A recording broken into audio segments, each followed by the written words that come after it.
I'm joking. I'm joking. Well, hello, everyone. It's that time again. It's Monday night, which means it's time again for the World Regional Geography Online Office Hour. As is warranted on every occasion of the start of the online office hour, can I get someone to shout me out to let me know that you can both see and hear me? Anyone out there in the digital sphere, anybody in the chat room ready to chat away with me that can confirm? Huh? What? Oh, did I miss a heart? I don't. Damn it! I was looking at the screen, but I don't. Usually the hearts also pop up in the chat room, don't they? All right, I guess I missed it. I'm sorry, whoever just did the heart thing. Can someone who did the heart thing chat me up and tell me who you are? What is the heart thing? Do they just like? They followed. Who just followed me? Who just followed me? Please let me know so I can spread the love to you. Oh, and I do have some folks in the chat room already. Mary Handy back in the Hizzle. Welcome back, Mary, saying hello. I can see and hear you. Hollinsworth is with the howdy. Is Blue Subaru with the howdy. Bedburst with hello. Mary Handy also with the howdy. Shouting me out with the howdies already. This is awesome. First time chatter from Flaming Pineapple with a purple heart. Flaming Pineapple, were you the one that just followed me that's because the little heart pops up, but I missed it.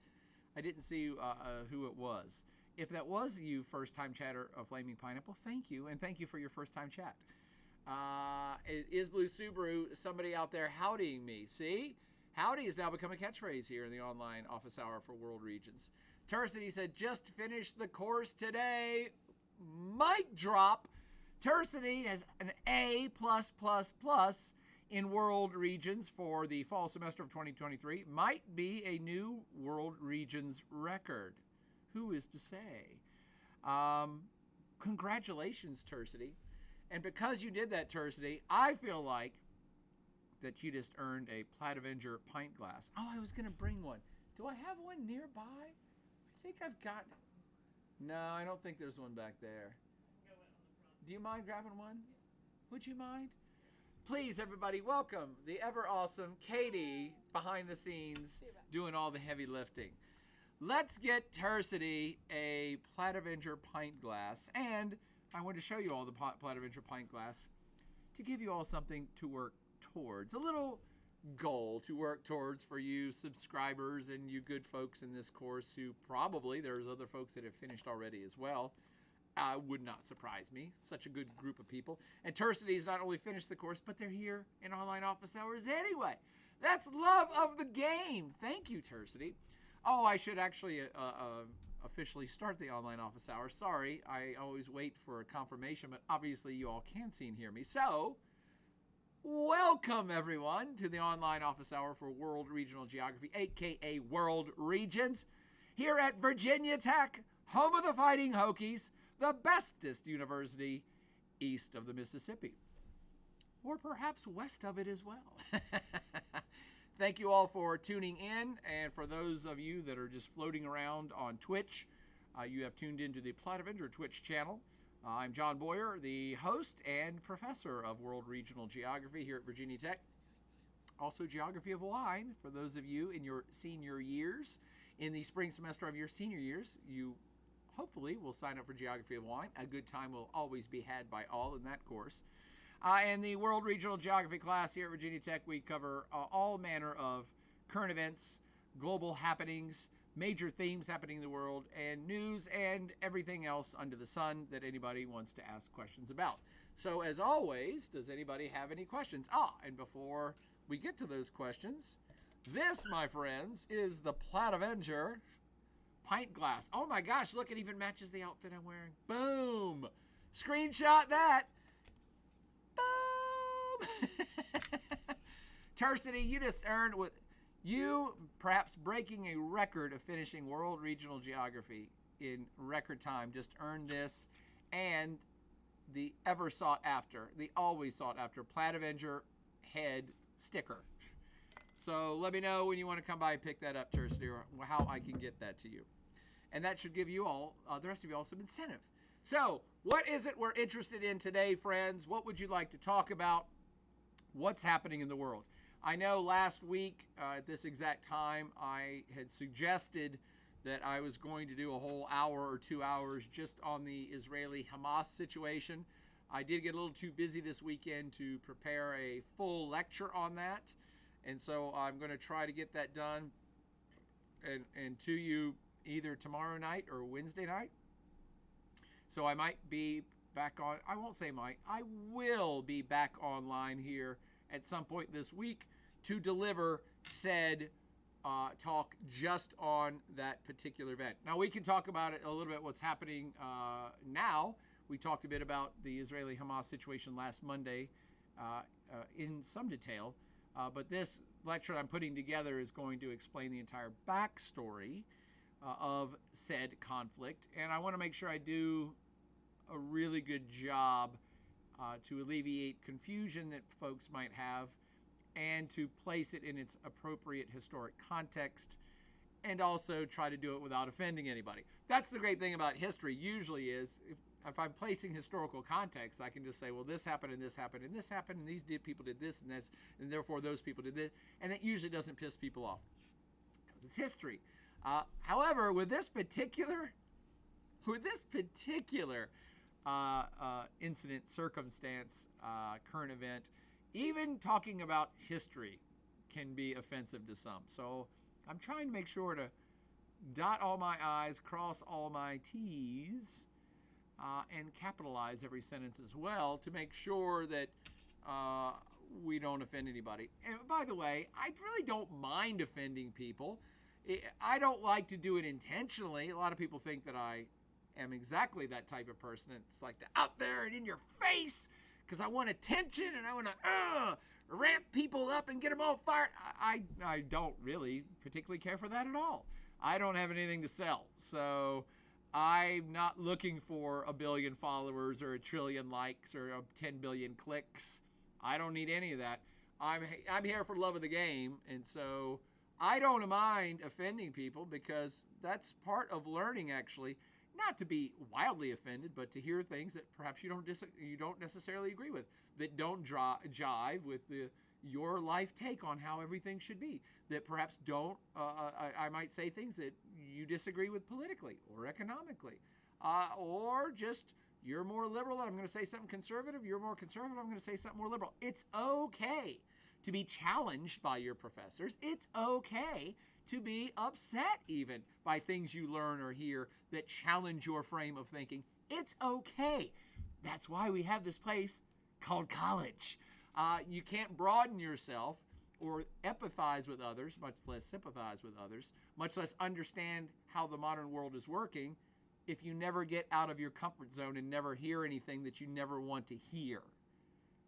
Hopefully a lot of you have learned that already in my courses, that a lot of the films that we use are challenging. Some of them are not easy. Now, Ip Man, the one you just watched, that's quite fun, right?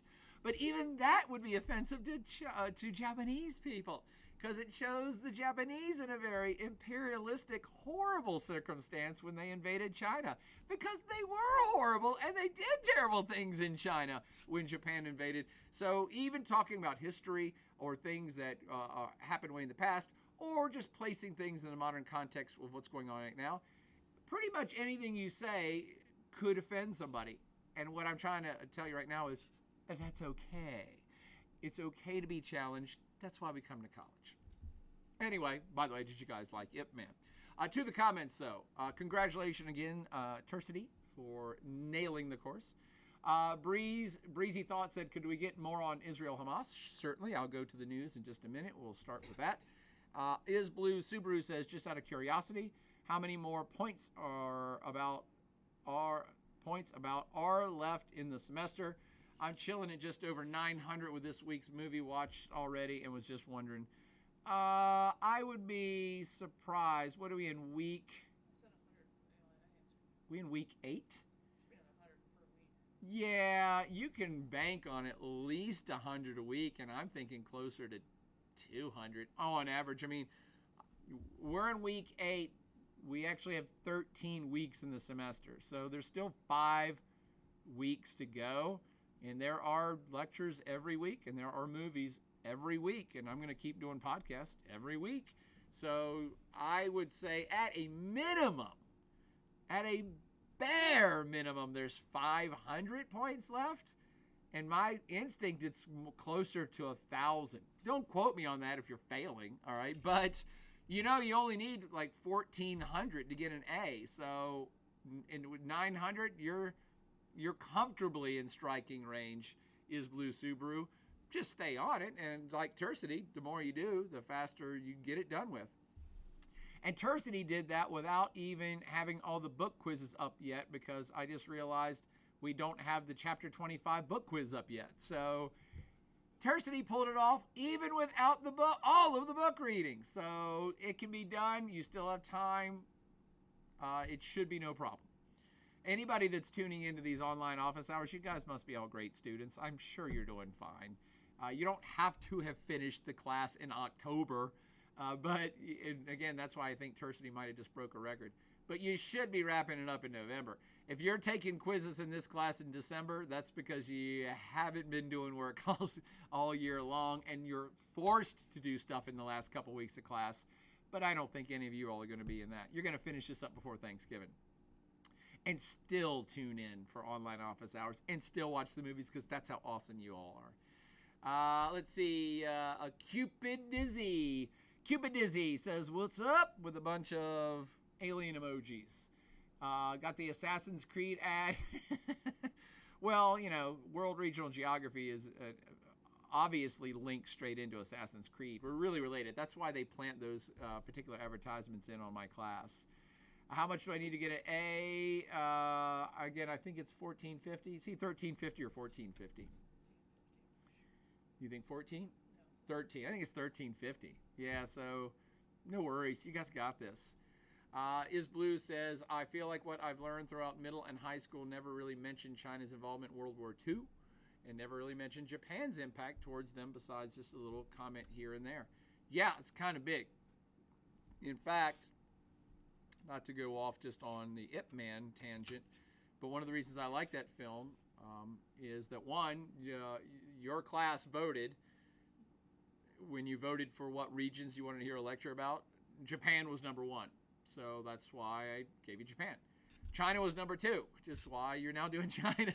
And so Australia was number 3. So that's coming soon. And so I love Ip Man because doing Japan and China back to back, I'm like, oh, perfect. This film is about China and Japan together. The other thing about World War II, you really do have to understand the Japanese involvement in the Chinese mainland and Japanese imperialism and atrocities that occurred during its build-up and into World War II. Japan was pretty nasty to the rest of Asia in World War II. I mean, they weren't kind to Pearl Harbor either, but that was a single day of bombing on a military target. Nothing compared to the atrocities and long-lasting hatred that was generated between China and Japan because of World War II. So that's why I like talking about World War II. In fact, one of the reasons I haven't finished compiling the Israel-Hamas presentation for you yet is because I've got to go back to World War I. I know. Nobody really wants to learn a ton of history. You're just like, well, I want to know what's going on in today's world. But you cannot understand the resentment, anger, and friction between China and Japan in today's world unless you understand World War II.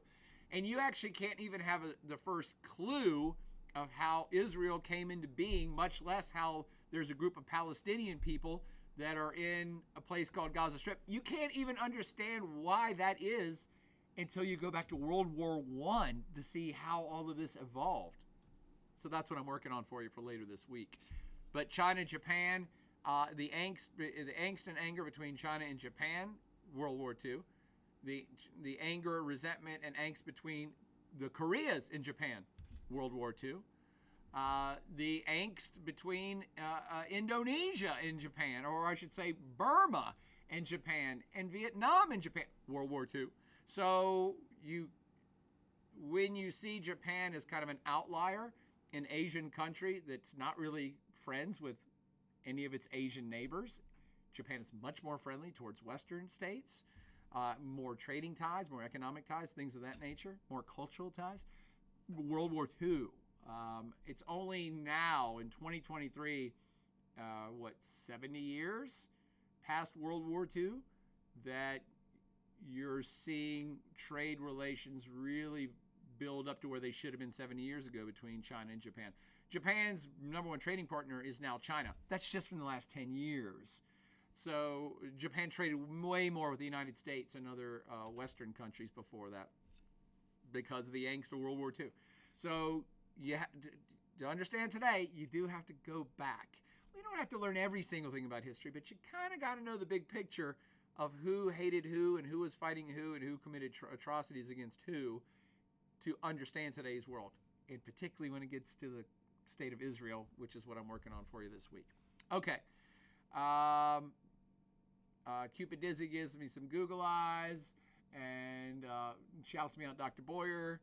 Down to 13 credits now. Wait a minute, Tercity says down to 13 credits now. That was my motivation. Tercity only has to deal with the rest of their classes now. Another reason to finish World Regions early. PSI Whirlwind says 1350. Thank you, PSI, for checking the syllabus. 1350 is the magic number you need for an A in this class. You can do it. Hell, you could almost get, there's 5 weeks left, at least, if not 6 films left. So you can get another 250 points just from watching films. I mean, you got to get an A in them. You got to ace them, but it's 50 points for every film, so that's still quite a bit of points just for films. Thank you, Blue Subaru, for breaking down the entire syllabus. Oh, I should, by the way, does that offend anybody? I put that in the syllabus 25 years ago that I said, if you get less than 1,029 points, you lose. I actually used to say, if you got less than 900 points in my class, you're a loser. And I guess that offended some people. So I'm like, I guess I should soften that up a little bit. What do you all think? Is that too harsh? If you get less than 1,000 points, lose. Sad. That's what I should just put. Sad. Let's see. Cupid Lizzie, you're not failing. Come on. No one's failing until the last day of class, and then you failed. But come on. How many points you got, Cupid Lizzie, with your awesome space helmet, or is that a motorcycle helmet? I can't tell. First time chatter from Ames Far. Good screen name. Ames Far.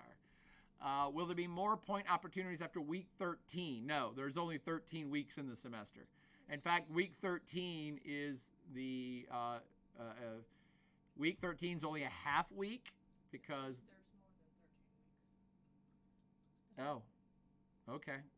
I guess I'm wrong after 25 years. There's 16 weeks in the semester, but we only have, I think, stuff up to, we don't have everything posted like the Well, last week 14 or 15 or 16 is exam week. I mean, I put it on the syllabus.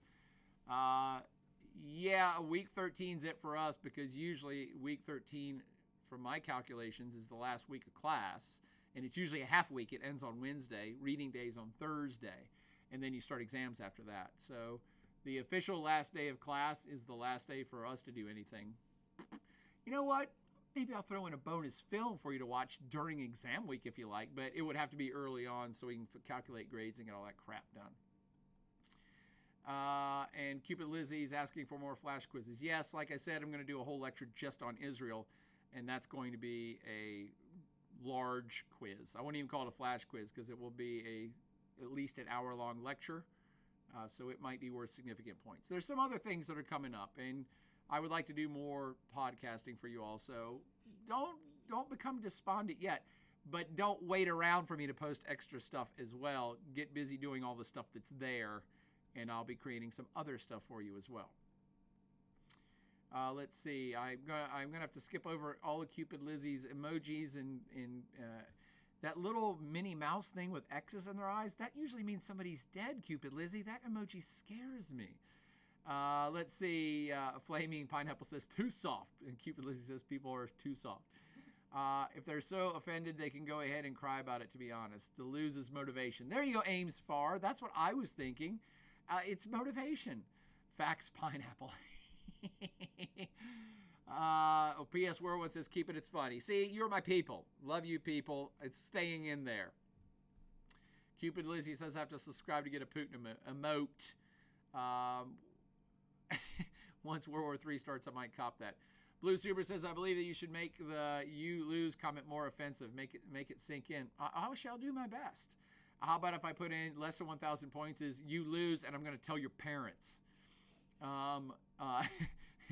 Let's see, I'm going to skip over all the emoji stuff. Okay, Sean says 100% make them suffer.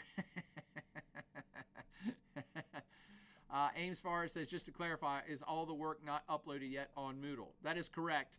We only have the lectures up to China loaded up right now, and there'll be other ones after that. There will be lecture videos every week all the way up to week 13, including week 13. And film quizzes every week, including week 13. And whatever else we pop up every week until week 13. Okay. However, some folks, of course, Ames Far, you're quite welcome. So some folks asked about what's going on in the world and can we get caught up on, let's say, Israel, because that is the biggest event that has been taking the world by storm and is 99% of all of the news stories that are out there. So let's hit refresh. I believe it already is refreshed. What's going on in Google News world? Story 1, Israel-Hamas war live updates. Conflict intensifies as Egypt faces pressure to open up the Gaza-Egypt border. I don't know who they're receiving pressure from, but it's not going to amount to anything. Do you guys need help finding something? Yes, they want another bottle of same thing. We only have that one, right? No, there might be one on the shelf. No, I don't high end. They want the same vintage. I don't even know what they got. Yeah, it might be over there. It might be on the California section, Katie. But I thought I bought more than one, and I thought I put one on the shelf. That's the one underneath. I'll look. Okay. Boy, those people are drinking.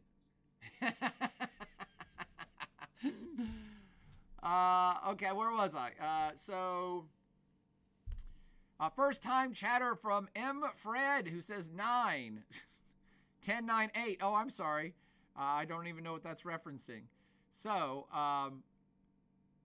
the first story is about the Egyptians being pressured, because those of you that don't know where this stuff is, this is a video. I hate when they do videos. I want stories. I still like to read.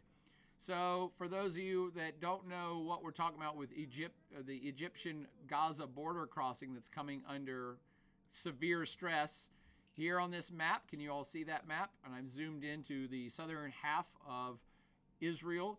And over here you see on the Mediterranean coast a little section called Gaza. And Gaza is the place that's currently getting the sweet bejesus bombed out of it by Israel, because Gaza is the place where that political / terrorist group named Hamas came across the border right there in the middle of the Gaza Strip and killed 1,300 civilians, including supposedly, and I'm saying supposedly because I cannot confirm this, including babies and old people in wheelchairs, and a litany of horrific acts did happen, but I'm not going to go into the details of them because I don't know the details of them. I don't want to know the details. The body count's bad enough. But the folks came across into Israel and killed tons of people and took 199 hostages back into the Gaza Strip. And maybe you've heard this already, that let's see if we can find a map of Gaza. This to zoom in even more. No, not that. Here we go. How about this graphic? Open in new window. Let's see what this does. Nope. So, here we go. That's a good big map. Can you see that one now? So, this is now zooming in even further. And, oh, for God's sakes, I don't want to sign up for anything. So, what you see now is a zoom in, and please do check out the little scale map there, right beside the word Israel above the legend. You're looking at 2 miles is... Do you see the legend right there that says 2 miles? See how This whole sucker is only 40 miles long and maybe 2 to 3 miles wide. So we're looking at a very small area here. Sorry, I'm missing all the I missed tons of chats over here, but I did want to welcome first-time chatter M. Fred. You guys were doing a countdown, and Blue Subaru was asking, what are we looking at? We're at the wine bar. I can help in spirit. Somebody was looking for a $300 bottle of California wine from this very specific vineyard that won a bunch of awards back in the 1970s. If you take my wine class, you'll watch a film about this winery. It's called Chateau Montelena. So we were looking for that bottle for somebody. Sorry for the TV timeout on that one. Flaming Pineapple says, do I pay people in wine, and where do I sign up? And now everybody's screaming, subscribe to Cupid Lizzie Twitch. Okay, thanks, Cupid Lizzie, for the shout out. So what's going on in the Gaza Strip right now, to catch everybody up, for those of you who don't know, this is the area that terrorists crossed the border into Israel, killed a bunch of people, took 199 hostages, went back. It's a highly urbanized area. In fact, the whole thing is just one big urban jungle. It's only 2 miles wide there at the Wadi Gaza strip that you see labeled on the map in red. It may be 5 miles wide down on the Egyptian border, but this is not a big area. This is driving from Blacksburg to Roanoke. This is it. This is the I-81 corridor from Blacksburg to Roanoke. That's it. That's how big the Gaza Strip is. And so the northern part of the Gaza Strip here is the place where Israel told everybody, leave now. They told them this 5 days ago. Leave now because we're going to invade and we're going to bomb the sweet bejesus out of it. They have been bombing it. Half of it's already rubble. 1 million plus people have evacuated from the north into the south, which means just the southern part of Gaza now has 2.2 million people in it. And the news story I referenced was talking about the Rafah crossing, and that's there in Egypt. And you see the little blue triangle.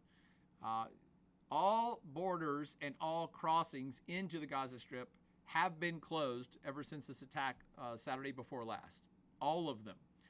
Israel is blockaded and asked Egypt to also blockade, which they are, blockade everything from the Gaza Strip. All food, all water, all medical supplies, all everything, all fuel, all anything. Nothing is going across these borders, including people, but also it's not going, nothing is crossing the Egyptian border at the Rafah crossing either.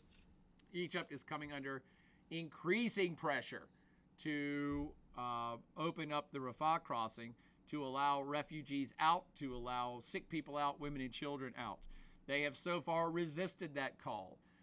One of the reasons why they're being pressured is primarily Egypt is mostly Muslim folks.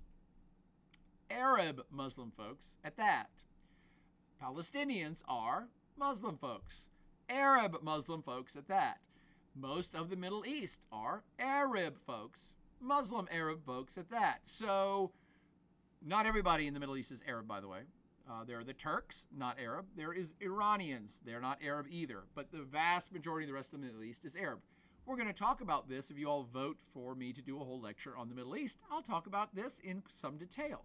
But know this for now. Most of the areas we're talking about here that surround Israel, namely Jordan, Syria, Egypt, Saudi Arabia, the UAE, Kuwait, all the Gulf states, those are ethnically Arab folks. Now, they go by different nationalist group names like the Saudis or the Egyptians or the Kuwaitis, but that's named after their country. The Palestinians are much the same way. They're their own kind of group, but at their core, they're ethnically Arab, but they're Palestinians because they're Arab folks that have been living in Palestine for a very long time. Now, back to the point here. Egypt has much more in common with the Palestinians than, say, Israelis do. And so Egypt is coming under increased pressure by other Arab states and other Muslim states to say, hey, you guys should do more to help the Arab Muslims or just help the Muslims who are under this significant attack in this humanitarian crisis. You should feel more compassion, Egypt, because you are Arab and you are Muslim, and you should help out fellow Arab Muslims. Does that make sense? There is no such kindred spirit between Israel and Gaza. Israel is a Jewish state with mostly ethnic Jewish people. And so the only way anyone can get in or out of Gaza and get any food or water or supplies in and out of Gaza is possibly Egypt.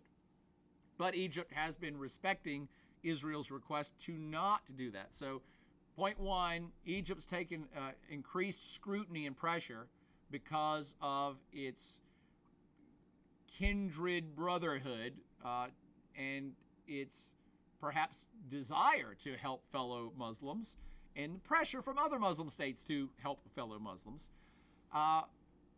The other point, though, is Egypt doesn't want to do it, not because it's in love with Israel, although it does recognize Israel. It does have diplomatic relations with Israel, and it coordinates with Israel in order to have a blockade against Gaza, which has been going on for decades.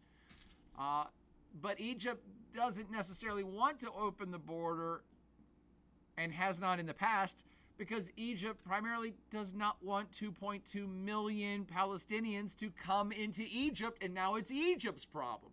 This is one of the big things that folks are not understanding about what's going on here, is that you have to understand the deeper history, which we'll go into at a later lecture, in that why are there 2.2 million people in an open prison camp in this place called Gaza?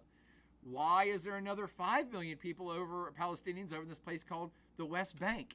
Why are all these Palestinian folks suffering in these places where they don't control the territory?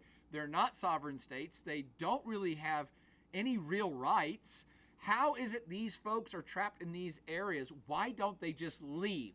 That's a question that Israel has wanted an answer to for a long time, in terms of, hey, why don't we just are hoping that the Palestinians kind of eventually go away, and so there won't be a problem anymore. But the problem is that they're not going away, and they can't go away. Even if all the folks in the Gaza Strip wanted to leave today, they literally cannot escape. And even before the current blockade, because of this current conflict, even before Hamas just went ape shit and killed a bunch of people last week, the Palestinians could not leave, because where do they go? Egypt, surrounding countries like Egypt and Jordan and Saudi Arabia, they don't want to absorb 7 million Palestinians either. And so the whole Palestinian-Israeli conflict has been perpetuated for decades. And one could argue for 70 years, since 1948. Someone do the math for me. I'm not sure it's exactly 70.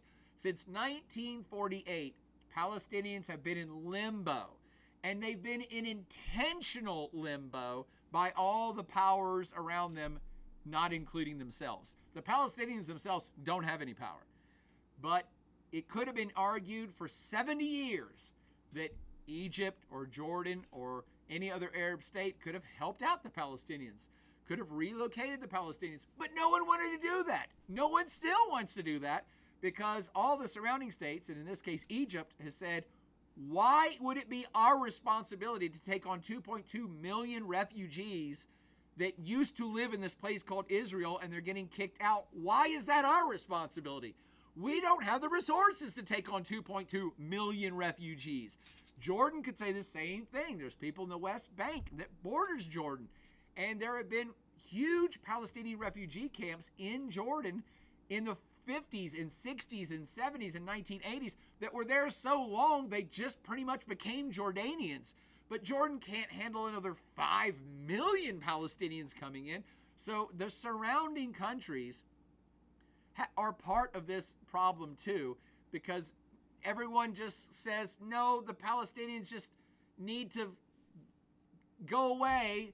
They either need to figure it out with Israel or go away. And it's not our problem, the surrounding states' problem, it's not our problem. So that's, and by the way, I'm not blaming Arab states. I'm trying to explain this is why you see a headline like this. Israel-Hamas war live update. Conflict intensifies as Egypt faces pressure to open borders. And Egypt's like, wait a minute. We didn't start this war. We didn't even start the war with Israel. Actually, that's a misnomer. They kind of did in 1948. But Egypt and surrounding states are saying the Palestinian crisis is horrible. They are fellow Arabs. They are fellow Muslims. But we cannot fix this by absorbing all these people, and we shouldn't have to. This is Israel's problem, and Israel needs to fix it. And of course, Israel and the Palestinians are the ones that have been conflicted over this territory since 1948. But again, much more about that when I talk about that in great detail.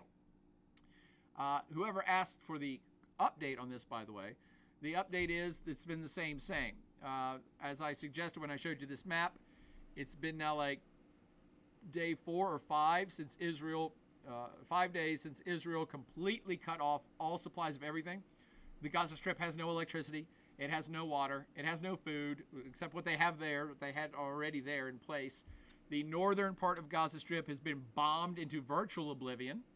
And there are somewhere between 200,000 and 300,000 Israeli military that have been called up that are massing around the border of northern Gaza for what appears to be, by any assessment, a ground invasion of the Gaza Strip, particularly starting in the north. And they are going to invade on foot with military and tanks and guns to root out all elements of the Hamas political/terrorist group. That has seemingly been the plan for 5 days. We in the world have been watching Israel continue to bombard Gaza as a precursor to the ground invasion. And we're all just kind of waiting for this ground invasion to start. Now, when it starts, it's going to be guerrilla warfare. That's fighting in the streets of a heavily dense, populated urban area with buildings and roads which are now demolished. So this is like hell on earth, worst case scenario fighting. Worst case scenario fighting. You could ask any soldier, any military person, especially people that have seen action, what do you not want to do? You do not want to be trying to fight people in urban areas. Such high casualty count. People hide in buildings, explosive devices, mines, IEDs, or improvised explosive, IEDs everywhere, snipers everywhere. I mean, it is a quagmire getting involved in high density urban fighting, and that's exactly what it's going to be all the way through when this ground invasion starts. Hamas, for its part, is continue to say, well, come on in. It's going to be a bloodbath. I mean, we prepared for this. This is no surprise to Hamas. Hamas knew this is what was going to happen when they did what they did. So they're dug in, and the Israelis are ramping up to go in and get them, which is easier said than done in this urban guerrilla warfare setting. Meanwhile, 2 million people are trying to get the hell out of the way. So I could have said the same thing I just told you 5 days ago. Nothing's really changed besides the death and destruction being wrought in northern Gaza just continues to ramp up. Other than that, the story is the same. A lot of world leaders, including the United States, which is a staunch Israeli ally, have been for 5 days trying to get everybody to cool down, trying to suggest to Israel to slow down the path of destruction that's being occurred on Gaza, to perhaps allow for some sort of medical supplies to get in. I mean, otherwise, if you just keep bombing them and you have this full embargo, 2.2 million people are going to starve to death. You can only live without water for so long. So everyone in the world is watching this saying, hey, this is really horrific. And we're kind of hoping that the world doesn't watch literally 2 million people starve to death. So this is a humanitarian disaster already, and it's shaping up with the possibility of being the greatest humanitarian disaster in modern history, if not world history. That's why the world leaders are saying, hey, Israel, we're with you. Western leaders are saying, hey, Israel, we're with you, but can we not watch 2 million people die? So everybody's trying to lower the temperature, but I'm not sure that's really doing anything yet. So that's catching you up on the whole Israeli-Hamas war. Back to the chat room. There's somebody spamming. Oh yeah, PSI Whirlwind says is Cupid Lizzie spamming, but I think it's done with love. First time chatter from Ben. Oh, I thought Cupid Lizzie is one of our students. Oh, I don't mind if you're one of the students in here. You're being funny. First time chatter from Benzerlot, who also says subscribe to Cupid Lizzie. But thank you for your first time chatter, Benz. I see some dancing dinosaurs from folks. Only here for the Plaidcast is back in the Hizzle saying, relative to Israel, how much realistic impact could the U.S. have on what happens in the near term, as in, even if the administration disagrees with Israel's approach, are we a bit between a rock and a hard place politically to have much influence? There you go. Only here for the Plaidcast. You called it exactly as I would, which is what I just finished espousing. The United States is trying to get Israel to chill a bit, at least in terms of not making this into a bigger humanitarian disaster than it already is. At the same time, the United States, most European leaders, I would suggest almost all of Team West, and a lot of other world leaders do support Israel and do say, hey, this is a terrorist attack. This is a horrific terrorist attack. So the United States in particular said, yes, we've already sent one warship. I think another one's on its way. The United States is warning Syria and Iran that they better cool their heels. They've made it expressly clear. The United States has made it expressly clear. Nobody else get any ideas about jumping into this because we got people in the area and we're going to help out Israel. I don't think the U.S. is going to do anything in terms of boots on the ground, although I did read several news stories today that suggest that some top secret or top highly trained Marine military force might be training or being enlisted or being deployed to try to go get the hostages out. I find that almost too unbelievable. I mean, sending in a crack squad of Marines into this hellhole with virtually no intelligence about where these hostages are. This is like a movie. This is literally a movie script waiting to be written. You could go watch Black Hawk Down if you want to see how it ends. I mean, I will be shocked if the U.S. actually puts boots on the ground, even in terms of a hostage rescue, because it's suicidal. Unless they have some really good intelligence, which I don't think anybody does. So that surprised me to read those stories. And again, they're just stories. I don't know that it's going to happen. The United States is not going to get involved directly in shooting or killing anybody, but it is showing support of Israel by military might in the area and by basically rattling the saber a little bit for surrounding countries that might be inclined to jump into this mess. And again, most of you probably don't know what I'm even talking about. Who else would want to get involved on behalf of Hamas? Isn't Hamas horrible and they're a terrorist group? Yeah, most people think they are, but it does have supporters, namely Iran and another group called Hezbollah, which is also funded by Iran. Hezbollah's up in Syria. Hezbollah has already shot some rockets over into northern Israel in an effort to show support to Hamas and or support for the Palestinian people. So this does still risk a little bit of contagion that other countries might get involved. It seems unlikely, but the United States says it's prepared and ready if anybody thinks they're going to get involved. But you're right, is Blue Subaru. I'm sorry, only here for the podcast. There's really only so much the United States can do besides trying to be a calming influence and providing more weapons if Israel needs them, although Israel makes tons of weapons on its own. The U.S. will supply weapons. It will supply intelligence. It will supply support. But how much it's going to do physically, not a whole lot besides rattling the saber to make sure that no one else gets involved.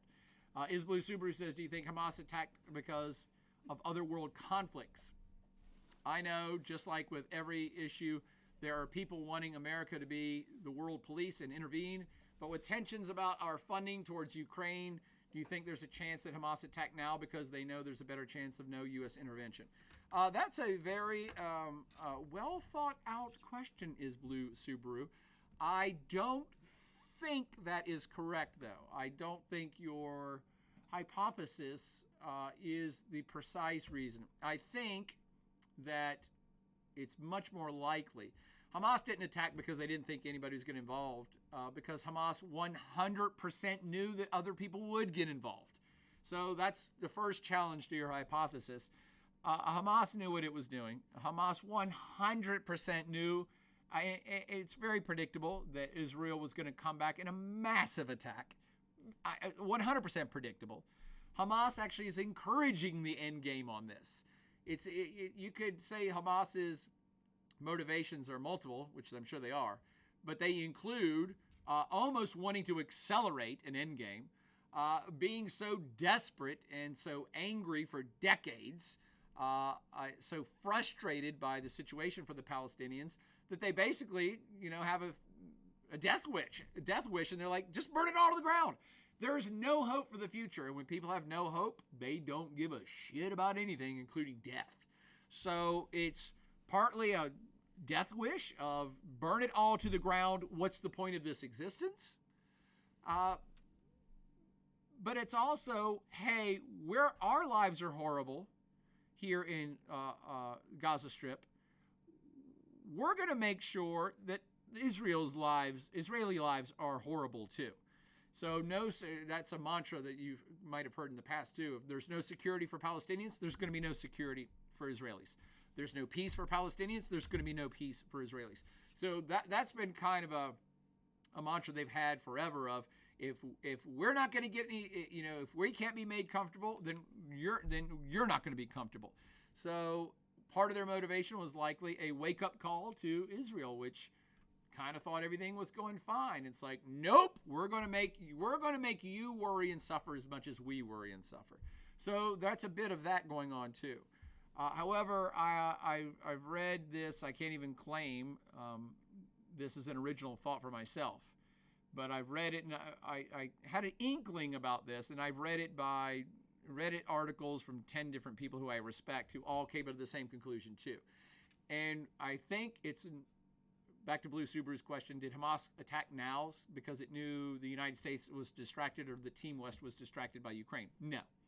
Hamas gives zero shits about Ukraine. It gives actually zero shits about Team West. Hamas's much more likely motivation here is that it was being left out of the future.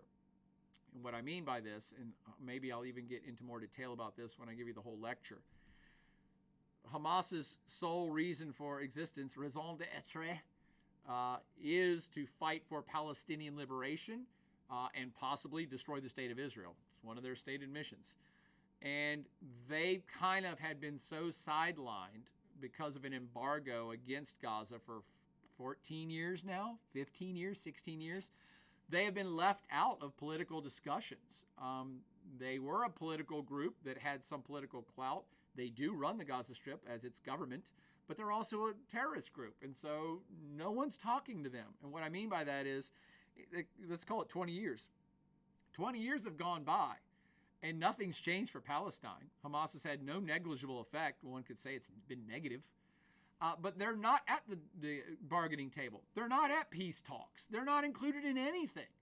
And that's, maybe they could have lived with that. But what's been happening in the last 20 years is, and especially the last 5 years, is a lot more states, a lot more Arab states, a lot more Arab Muslim states in the neighborhood have started to move on. And they've moved on by starting to diplomatically recognize the state of Israel, which they have not since 1948. And I, maybe even in this class, certainly last semester, but I think I referenced it earlier in this semester, a news story where I was suggesting Saudi Arabia. There's some secret meetings going on behind the scenes where Saudi Arabia might recognize the state of Israel and normalize diplomatic relations. Are any of you in the chat room right now? Does anybody in the chat room remember me saying that? Because I was going to talk about it a few weeks ago, and then we got off on a tangent. You guys asked me a bunch of questions, and I never even got to that. Does anybody remember me saying that? You know what, by the way? All of you in the chat room, right this second, email me right this second and just say, Saudi Arabia recognizes Israel, ? That's the passcode. That just got you 5 points. You got 2 minutes to do it. For those first-timer viewers here, right now, go to email me at JOBOYER, and just say, Saudi Arabia is going to recognize Israel, ? And you got 5 points for that. And you may get some more in a few more minutes. But that was what's been going on behind the scenes just to Saudi Arabia. During the Trump administration, a whopping 3 years ago, the Trump team organized this whole thing where Morocco, the UAE, and a couple other Arab states did recognize Israel and normalize relations. And again, because I haven't told the whole story from the start, you're probably saying, what the hell you mean recognize Israel? Most Arab states have never recognized the right of Israel to exist. Ever since it started in 1948, the surrounding Arab states have said, no, we don't think this is a real state, and we do not recognize them. And this gets back to Hamas. Hamas likely struck when it did because it is being left behind, and it has now in the last several years watched some of its fellow Arab Muslim states start to normalize relations with Israel. That is a much more likely reason why they decided to shake everything up and restart a war, and I'm assuming in their mind to hopefully get support from other Arab Muslim states, which seems unlikely, but I guess they were hoping, and to at least rattle the cage, kill a bunch of people, make a big spectacle so that they say, hey, we're still here and we're still fighting, and perhaps Hezbollah and perhaps Iran will jump into a fight. Again, seems unlikely, but that's much more likely the motivation why Hamas decided to do this horrific act at this particular time, because its relevance has been disappearing. It has not helped Gaza. The entire time it's been in charge of the Gaza Strip, things have gotten way worse, and they are not interacting with anybody, and they're not at the negotiating table, and they're becoming less and less useful to anyone on planet Earth, including the Gaza Strip Palestinians. That's much more likely why they did this at this point. Okay, hopefully that long-ass answer answered your short question, Blue Subaru. Let's see. Tursity asked if I played GeoGuessr. I played that right when it came out. It was awesome. I used to love that game. Let's do that for some extra credit. Blue Subaru says, also for the hostage rescue rumors, I highly doubt we know anything like that is happening. If it is happening, there should be no rumors going around. Again, Blue Subaru, I agree. When I read those stories, I'm like, why would they even post those stories? This seems like internet chatter. I would find it shocking if there's any reality to sending U.S. Marines into this hellhole. I would find it shocking. Hey, crazier things have happened in the past. First time chatter from Lil Cosmo. Good screen name. Says, sorry, this is off topic, but I am at 1025 points. Do you think I can get an A by the end of the semester? Absolutely you can, Lil Cosmo. Come on, Lil Cosmo. Let's get those big boy britches on and get some more points earned for you. Well, you got at least 500 more points. You can earn another 300. That's easy. Let's see. Blue Subaru, absolutely. I have like 920 now. Okay, so you guys are answering the question. That's what I love about this. You guys answer each other's questions. Gosh, where did the hour go? I didn't even get to any of the other news stories. Let me pop you off on a couple other news stories, all right? This one's a kind of a big one, too. I don't know if it's good news. I don't like to report news as good or bad. It just is. It's good news for Team West. It's good news for democracy. It's good news for the European Union. And that is this story. And this story is, welcome back. Donald Tusk is back as perhaps the leader of Poland. Donald Tusk was the former leader of Poland. He is what we would call a centrist left-leaning, perhaps, but he's a pretty centrist type of guy. And he left the presidency of Poland after a couple of successful terms and ended up in the EU, I think, in the EU government, like the EU. In fact, they'll probably say it in here.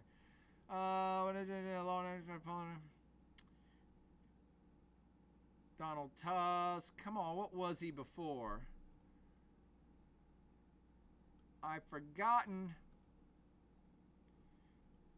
Maybe he was the president of the EU. Now I just got to look it up. Damn it. Donald Tusk. Was he the president of the EU? Prime Minister of Poland from 2007 to 2014. President of the European Council from 2014 to 2019. Also the president of the European People's Party from 2019 to 2022. Look at that picture of him, though. That's a little... Donald, relax. That's scary, dude. Let's get a smile in there now. Come on. Anyway, this dude is kind of a good dude. And it's a welcome relief, and it's good news to the EU, and good news to Poland, and good news to liberals, and good news to democracy, because Poland has, for the last 6 to 8 years, started to swing pretty hard to the right.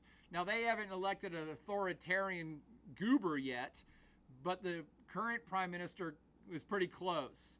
And in this rightward swing of Poland in the last 5 to 6 or 7 years, they did things like started limiting freedom of press. Basically, only the major news stations in Poland now are all just parrots of the government line, meaning the government tells them what news to print. So freedom of press has been seriously curtailed. What do you call it? Women's rights, abortion rights, right to life, all that. Women's issues have taken a severe hit under the current Polish government, including, I think, pretty much the outlawing of abortion.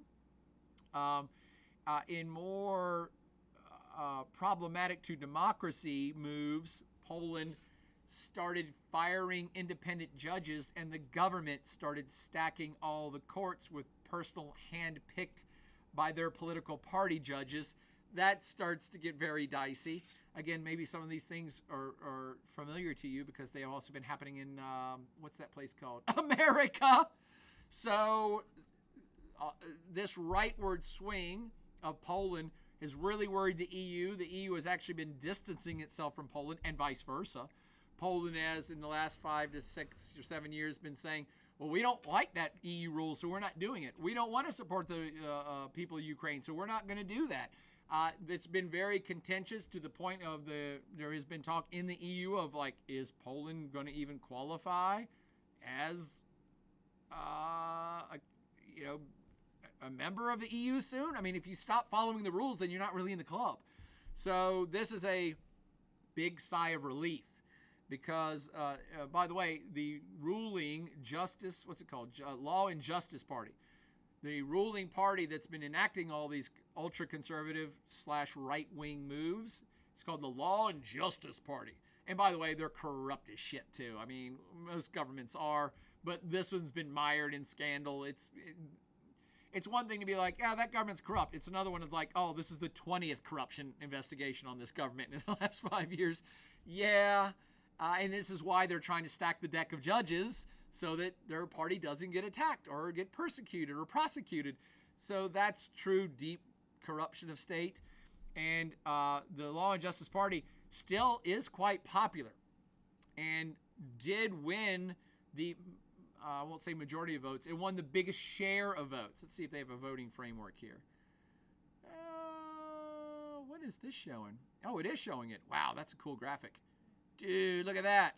That's showing all the political parties and how much how much vote they got, right?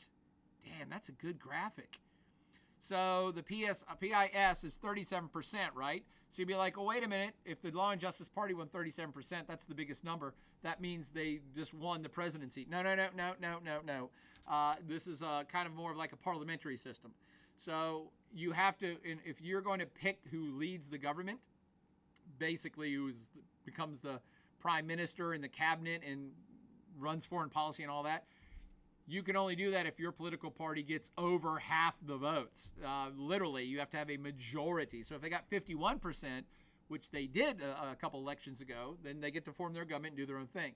But because they only got 37%, which they lost a lot of the vote, all these other parties, which got much less, but now these parties, the KO and the KP and the Luika and Kampf, I don't even know who these parties are, they will now form what's called a coalition government. And several of them, 3 of the major ones that won, KO, 2050 and KP and Luika, they had already going into this said, hey, Donald Tusk is the leader of the KO, and these other two political parties, we're going to work with them. So we're telling you up front, you can vote for different political parties, but we're going to have a coalition with Donald Tusk party to make sure that we get to pick the government. I kind of like parliamentary systems. I like it way more than winner-take-all bullshit in the two political parties of our country. So you could vote for who you really like. If you want to vote for the Green Party, you should be able to do that in our country, but we don't have a Green Party. We only have two political parties. If you vote for anybody else, you get shit. And even if you vote for one of the main political parties and you lose, you get shit. So you get shit for representation. So I actually like parliamentary systems because you could vote for a Green Party or you could even vote for the losing party, but you might still get some representation in the government if they have to form a coalition government. So in this case, three political parties who together got a majority of the votes, they will now come together and caucus and say, we will now form the government. We already know that Donald Tusk is going to be the leader of that government, and then they'll go back and forth between the parties. Each party's going to want to get a little something to be part of the action for their loyalty to form this government. So it's a much more democratic representation of the people government than really our system is anymore. Does that make sense? So this is a big deal for Poland and the EU because Tusk, being a guy who was the president of the EU Council for 4 years, is pretty pro-EU. He's pretty pro-West. He's pretty pro-everything, liberal in the West. And the current government of Poland has not been. So Tusk and his coalition government taking over soon is going to hopefully pull Poland back into the EU orbit and back into supporting the EU for foreign policy in Ukraine or economic things and certainly human rights and rights for freedom of speech and the press. Hopefully those things will be remedied. So this is a good day for the majority of Polish people who voted for anyone but the Law and Justice Party, who they wanted to see go, even though they still got 37% of the vote. But the other 53, the other 53% of Polish people wanted somebody else, and that's what they're going to get, somebody that's going to be more of a centrist and perhaps even back towards leaning a little bit more left liberal. Does that make sense? So that's kind of a big story of the day. In another election news, the guy, let me see, it's was it Ecuador? Ecuador just had a presidential vote. What do we got for Ecuador? Here we go.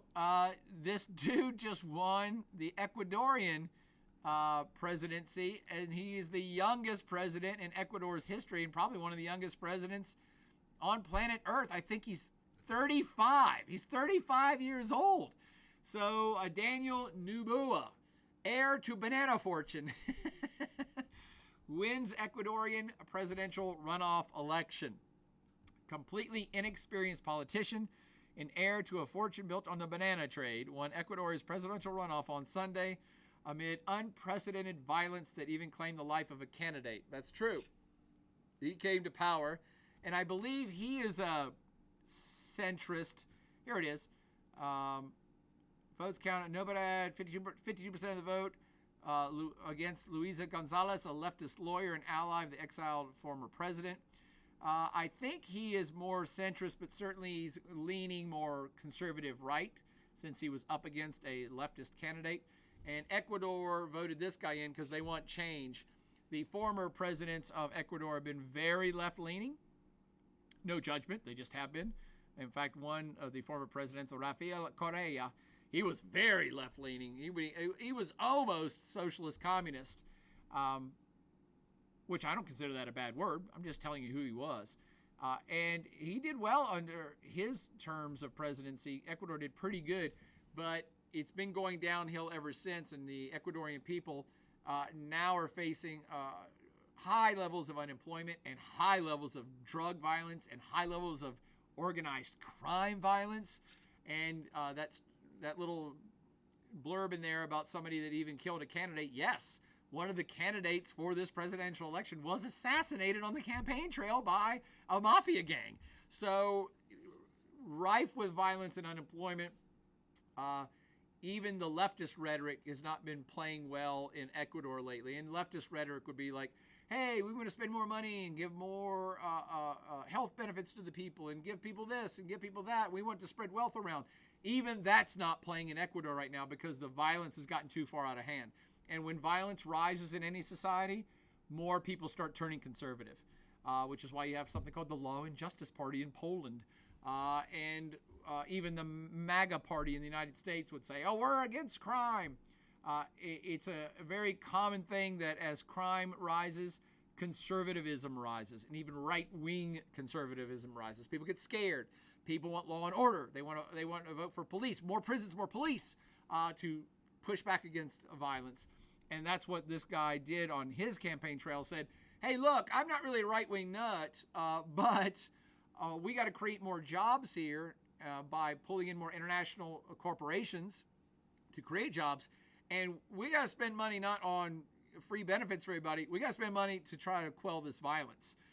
And that's more cops on the beat and more prisons and all this other stuff to try to tamp down the crime levels. And that's what the Ecuadorians just voted for. 52% of them, almost 53% of them said, yes, we favor that over the more leftist kind of distribution of wealth routine. Does that make sense? So a couple of big elections, surprise elections actually, in different parts of the planet. The other story, by the way, I see we're out of time already. Did you all have any other questions besides Donald Tusk looking constipated, says Blue Subaru? The other story I thought was interesting is this one. Putin to visit Beijing for Belt and Road Initiative.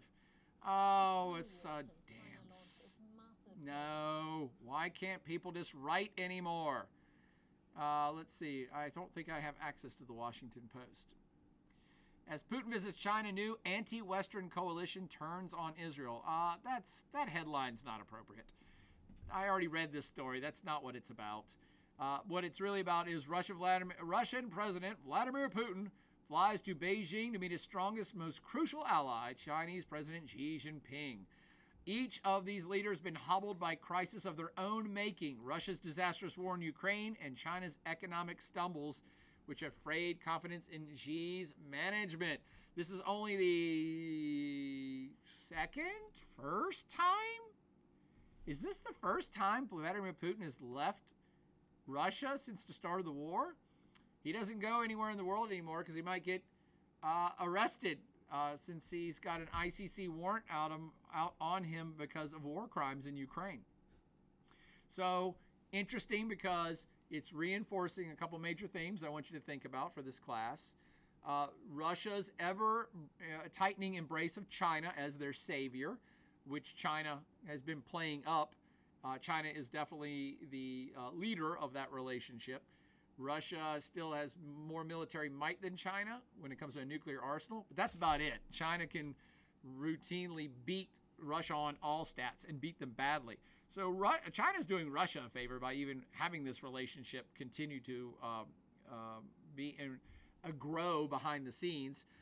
China is Russia's only real true big ally, particularly in the fight against the Ukrainians. Most of the world thinks that this is not a great thing that Russia invaded Ukraine, but China's steadfastly said, well, it's none of our business.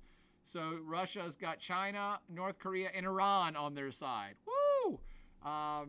And China is the only one that is of real consequence globally. So you have this relationship still strengthening between these two titans. And both of these, I do like the headline about new anti-Western coalition.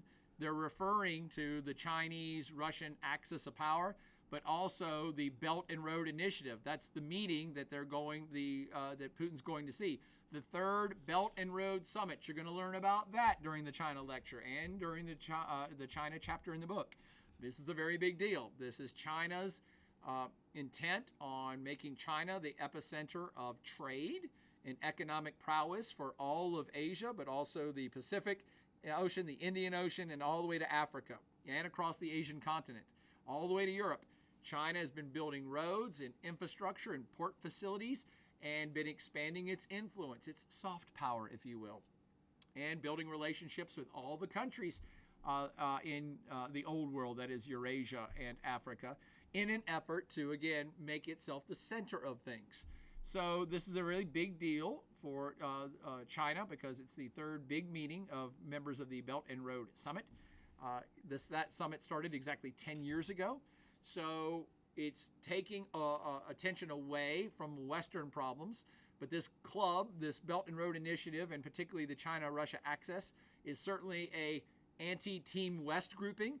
And if you go look at the cover of the textbook for your course, you'll see that was my theme for the year, is this new Cold War, China and Russia on one side and its few allies, and the Belt and Road Initiative that's making China even more powerful against Team West over there, the United States and its European Union and NATO allies, and Japan and Australia. They expanded NATO into the Pacific. So that's the real clash, and I think this story very tellingly is like, what countries have not come out immediately and condemned the Hamas terrorist attack in Israel? Which countries have not said anything yet? Well, if you said China and Russia, you just won 5 more points. If you're still in the chat room, it's 9-11 right now. If you just say China nor Russia has condemned Hamas, you just got 5 more points. Email me again, my friends, and you got 5 more points. China nor Russia has condemned Hamas for their terrorist attack. China says, none of our business. And Russia is now actually saying it wants to be a peace intermediary and go help negotiate a peace process, which is kind of hilariously laughable. No one understands what the hell that's about. So that is why this story is interesting. At the same time, the Western world is rallying around Israel as the main news story of the globe of this week. China's putting on a Belt and Road Initiative party and inviting its good close friend Russia. And it's the first time that Vladimir Putin has left Russia because he can't go to anywhere in Team West. He'll get arrested. If that doesn't perfectly encapsulate the cover of the textbook, I don't know what does, but I'm sure I'll find something different next week. How is that for a roundup of the week's news events, even though I only talked about a handful of them? I promise you, we will get to a full accounting and a full lecture just on the historic background leading up into the modern Israeli-Hamas conflict. It's just going to take me a little more time. It's tricky. It's tricky to do it right. I want to make sure I do it right.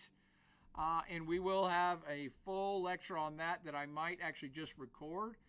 I would like to do it live, but if I do it live and you all ask me questions, it'll last 16 hours, which is fun too. I can try to do that, but I don't know how many of you want to tune in for 16 hours. So we'll probably record it and maybe do a live session right after I record it to hash out questions and stuff. But when that happens, it will be semi-long for a podcast, and we will have a quiz on it worth a decent amount of points. Let's say that, for those of you that are still hunting for points. But unless there's other questions, I will wrap up the old mailbag, the current event mailbag for the night. I'm sorry, I missed some comments. A Blue Subaru says, do you think Russia will somehow try to take advantage of the Israeli-Hamas conflict? No, there's nothing Russia can take advantage of. Russia's bogged down in its war of its own making. It doesn't have time to get involved in other wars, and there's nothing to take advantage of. Like I just said, they're now offering themselves as a peace negotiator, which literally everyone in the world, including the Chinese, are probably going, what? What are you talking about?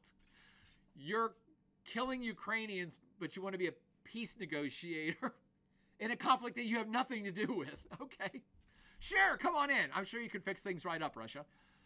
The one and only guy, 54321, says, do you think that if Russia's economy becomes more dependent on China to succeed, that China will start to demand things from Russia, such as the return of land that was taken from China? I love that one and only guy. I don't think China's going to demand it. I think they're just going to take it. I think you're on the right track. China already is probably making demands of Russia. China already is buying all of Russia's oil, or at least a bunch of it, for deeply discounted prices. And even if the world price of oil were to suddenly rise, China's going to be like, we're not going to pay any more Russia. What are you going to do? Sell it to yourself? So China's already, definitely, I mean, this is no knock on China, by the way. This is just business. Just business. China knows that it has economic and strategic leverage over Russia, and they're going to use it to their advantage. Why wouldn't they? So Russia does owe them, and Russia's going to have to keep kissing China's ass for the foreseeable future. And so China's going to take advantage of that and demand things that benefit China. No surprises there. And they might be demanding a lot more. Now, whether they demand land back, that's a tough one. But there are already hundreds of thousands, if not more, slow motion Chinese immigration across the Russian border over in the far, far east. I love this story. I don't even have this in the textbook, but there's every indication that areas technically within Russia, technically and legally within Russia now in the Far East, are increasingly becoming ethnically Chinese, I guess just by magic. So slow seepage over the borders. You will see, I don't know that I'll live to see it, I'm old, but you might live to see China's slow takeover of territories over in the Far East on its borders with Russia that may or may not be contested. If Russia were to ever suddenly collapse or come under some sort of severe political fragmentation, China will grab territory, no doubts. But they're allies right now, so they're not going to do a land grab right this second, unless it becomes easy for them to. But you heard it here first. Hollinsworth says they'll tune in for 16 hours. Thank you, Hollinsworth. Flaming Pineapple says, how long do you think it'll be until Taiwan is invaded? Seems like a lot of pent-up conflicts are erupting in the past few years. Well said, Flaming Pineapple. Although the prediction on Taiwan is, that's a fool's errand, as I like to say. I wouldn't listen to anyone's predictions about China invading Taiwan. Here's why. They could do it tomorrow, or they might never do it. And I'm being serious. They might never invade Taiwan. They don't want to cause chaos. China doesn't want a war. I mean, they do a lot of saber rattling. And they do the saber rattling because they just want China to fold. And it might. I mean, there's already a lot more economic integration happening between China and Taiwan, a lot more economic interactions and trade. That's rising. Air flights have been picked back up in the last few years, so now there's much more movement between the mainland and Taiwan. Again, much like I was suggesting with a slow motion takeover of Russian lands in the Far East, I think it's just as likely China invades Taiwan tomorrow as it never does, and it just does a slow motion economic and political takeover. It's the easiest. It just takes time, and China's got all the time in the world. The thing I like about China most is when it comes to their foreign policy. I may disagree with a lot of the things they do in their foreign policy, but the thing I like about Chinese foreign policy is they plan for the world 5 years from now, not today. And they plan for the year 10 years. They plan for the world 10 years from now, not tomorrow. And they make plans for the world 100 years from now, not even next year. So they're always long-term planners, and they take that into consideration. And they're looking at Taiwan saying, of course we could take it tomorrow. What would be the ramifications? Are they more positive or are they more negative? What if we just waited 100 years till it becomes ours? Are there more positive or negative ramifications? So it's always a balancing act with them and what will benefit China more and cause less pain. And to me, and I think a lot of folks are like, the slow motion's easier. You're getting the economic benefits you want, and they're rising. And you've already made it clear to the U.S. and the world that Taiwan is a part of you. And the U.S. and most of the world recognizes that. So they already have many of the things they want. They just don't have outright ownership yet. But do you want to risk conflict for that? Or do you just want to keep slow rolling it? My guess is they're going to keep slow rolling it for a while and maybe forever. Sorry for that long answer. Now we're 20 minutes past the hour. And finally, back to Blue Subaru says, what are the chances of Russia and China starting to separate diplomatically and stop supporting each other, mostly China towards Russia? Too unpredictable to know. Right now, the embrace is tightening for the first time ever, and I stress ever. A lot of folks mistakenly think that Russia used to be communist. It was the USSR, and China used to be communist. We called it communist China, Mao's China. So they were communist, and they were neighbors, so they were buddies. Nope. They've actually never been friendly to each other, even during their communist eras. So this is a first. This is the first and closest these two superpowers have ever been with each other. So it's early. This is early on in the relationship. I don't know if they're going to have a baby because they're not even married yet. They're still dating. This is early days and they're just high school sweethearts, friends. They're not even thinking about putting a ring on any fingers yet. It's early. We don't know which way it's going to go. However, China is definitely the dominant in this relationship and will continue to be. And whether Russia will want to continue to chafe under that little brother status indefinitely into the future, that's hard to predict. And will Russia even hold it together? Will it fragment and become too problematic and China will distance itself from Russia or take advantage of Russia's fragmentation? I don't know. We're just speculating now. But it's early on in the relationship. Things are getting tighter, not weaker.